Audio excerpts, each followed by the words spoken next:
வணக்கம். டேன் தமிழொலியின் பிரதான செய்திகளுடன் குணம் துஷந்தன். முதலில் தலைப்புச் செய்திகள்.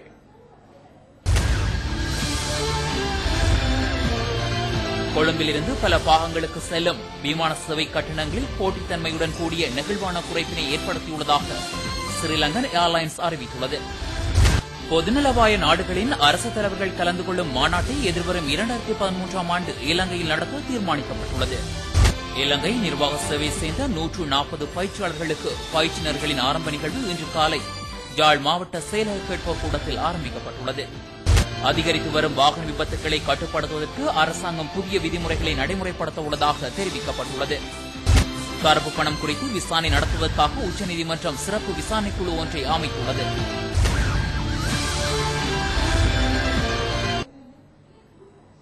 சிறிய இடைவெளியை தொடர்ந்து செய்திகள் தொடரும்.